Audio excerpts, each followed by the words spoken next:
जय गुरु जी। गुरु जी की प्यारी संगत को मेरा नमस्कार। अब आज का ये सत्संग मैंने सोचा नहीं था कि मैं कभी रिकॉर्ड करूँगा। शायद ये गुरु जी की मर्जी से ही हो रहा है कि जो एक्सपीरियंसेस मेरे साथ हुए हैं अब वो मुझे शेयर करने चाहिए, क्योंकि यही उन्होंने हमेशा कहा है। इसी से दूसरे संगत के लोगों की भी हेल्प होती है, और यही मेरी भी कोशिश है कि मैं वो शेयर करूं जो मेरा एक्सपीरियंस रहा है। तो मैंने 2019 में मैं फर्स्ट टाइम बड़े मंदिर गया था एक फ्रेंड के कहने पे, नॉट कहने पे, एटलीस्ट एक फ्रेंड के साथ डिसाइड हुआ था जाना, जो मेरा बचपन का क्लोज फ्रेंड है। तो रीज़न जाने का यही था कि रीज़न यही था कि मैं मेंटली बहुत चैलेंज्ड था। लाइक मेरा जो मेरा जो ब्रेन है, मेरे जो थॉट्स थे, जो ब्रेन था वो completely completely सुसाइडल हो चुका था। मतलब माई every second thought was either कि मैं खुद को मार दूं, खुद के साथ कुछ गलत कर दूं, या और ये वहाँ तक लिमिटेड नहीं था, ये एक ऐसे एक्सटेंट तक जा चुका था जहाँ इसे डिस्क्राइब करने की मेरे पास कोई डेफिनेशन नहीं है। In fact I was having thoughts of killing other people standing next by me. So it was really becoming very torturing. तो अब ये बिल्कुल वैसा हो गया था कि लाइक मेरे पास कोई रास्ता नहीं था कहीं जाने का।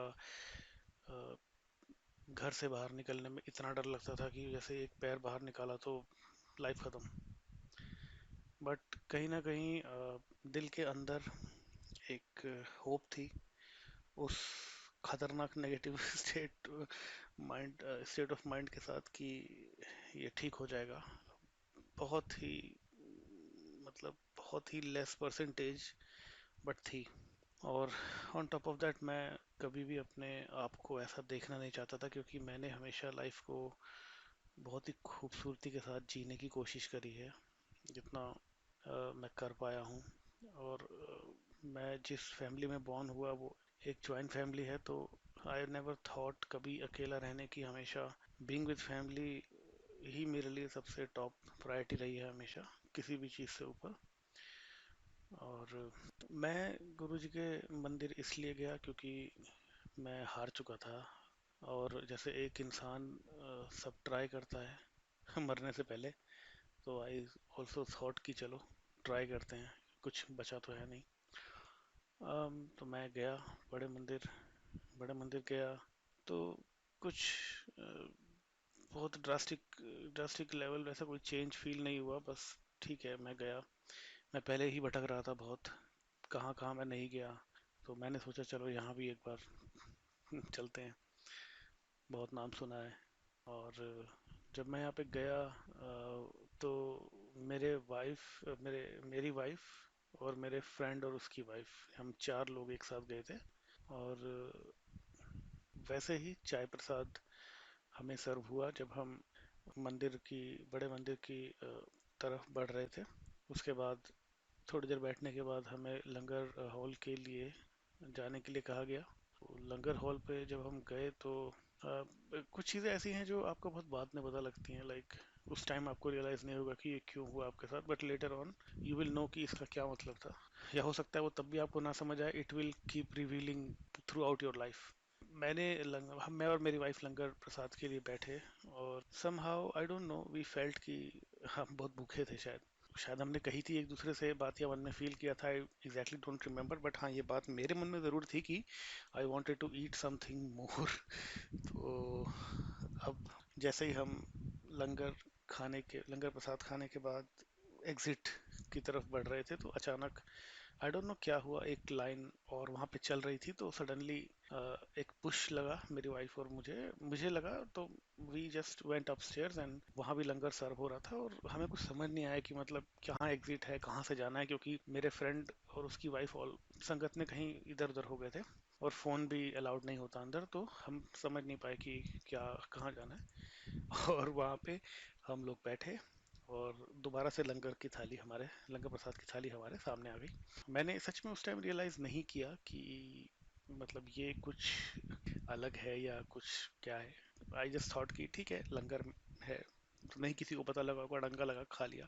मैं तब इतना डिसिप्लिन के बारे में भी वहाँ पे नहीं जानता था और ना ही संगत के बारे में जानता था, बट लेटर ऑन जब मैंने दूसरे संगत के संग सुनना शुरू किए तो मुझे पता लगा कि वहाँ पे कितना डिसिप्लिन है और ये ऐसे ही नहीं हो सकता। इट वाज रियली जो उन्होंने चाहा था और वहाँ पे और हमारी लाइफ में वही होता है जो जो उनकी तरफ से डायरेक्ट होता है। तो मेरे अंदर बहुत लेस होप थी क्योंकि मुझे मुझे ब्रीदिंग इशू होता था मेरे एनजाइटी अटैक्स की वजह से और अभी भी होता है।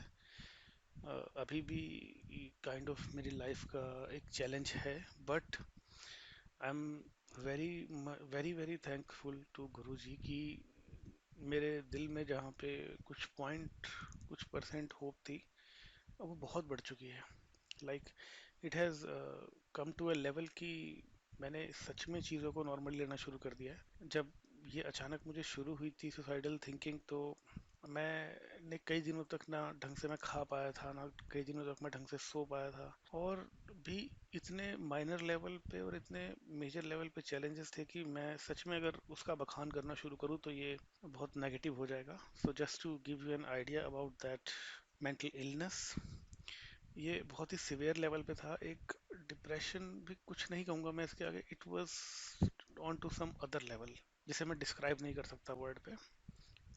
तो आई आई थॉट कि मेरी लाइफ फिनिश है, तो जो भी मैं करता था during the course of my day वो मैं यही सोच के करता था कि इस पर्सपेक्टिव से कि अभी मैं कितना अपने बच्चों के लिए या अपनों के लिए अच्छा कर दूं, ताकि because I I didn't know कि कब मैं मर जाऊं, कब मैं लाइक चला जाऊं लाइफ। जो मेरी थिंकिंग थी सुसाइडल, हर एक थॉट, और सच में मुझे इसका रीज़न नहीं पता कि ये क्यों थी। आई स्टिल डोंट नो, और शायद पता नहीं, मुझे पता लगेगा भी कि नहीं। तो धीरे धीरे उसके बाद मैं एक दो बार और गया, मतलब थोड़ा उसी टाइम के अराउंड, लाइक जैसे महीने या 2 महीने में, तो उसके बाद अपने आप जाना कम हो गया क्योंकि मैं तो यही सोच के गया था कि ठीक है कुछ ब्लेसिंग्स मिल जाए।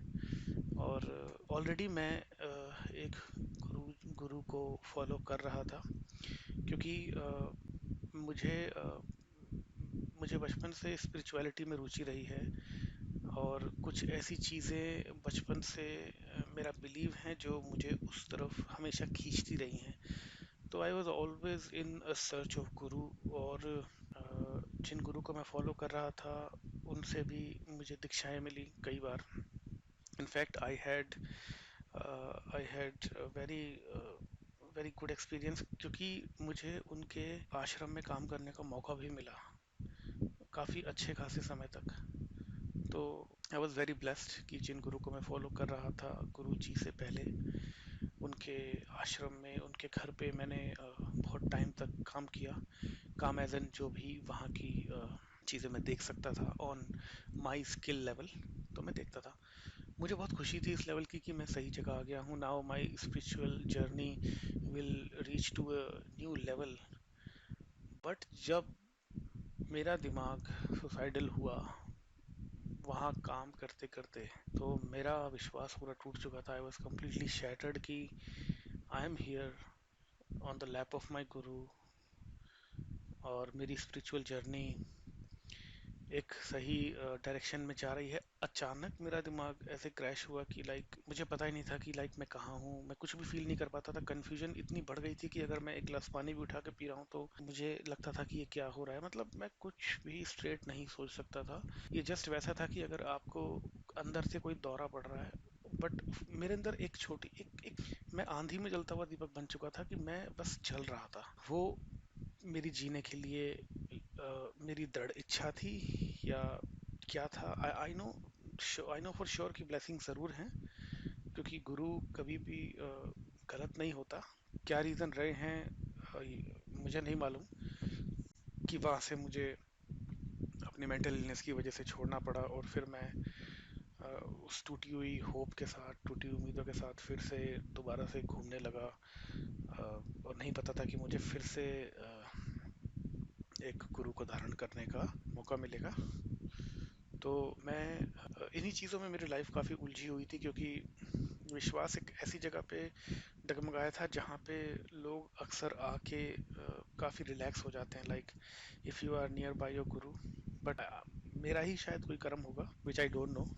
तो धीरे धीरे मेरा इस सत्संग को रिकॉर्ड करके ना करने का, शेयर करने का मेरा मकसद यही है कि मैं ये बताना चाहता हूँ कि उस लेवल, उस दिमाग की मेंटल इलनेस से गुजरने के बाद भी, मतलब, मैंने होप नहीं छोड़ी। उसके क्या रीजंस हैं एग्जैक्टली मुझे नहीं पता, क्योंकि still I am in a recovery state. बस मैं यही कहना चाहूँगा कि अगर कोई, क्योंकि आजकल का दौर ऐसा है कि मेंटल सफरिंग किसी को भी हो सकती है, नो मैटर कि उसका क्या बैकग्राउंड है, क्या है। तो अ, कभी भी कोई होप ना छोड़े। और गुरुजी, गुरुजी के पास जो भी संगत है उनका हमेशा अच्छा ही होगा, हमेशा अच्छा हुआ है, हमेशा अच्छा, और अच्छा हो रहा है।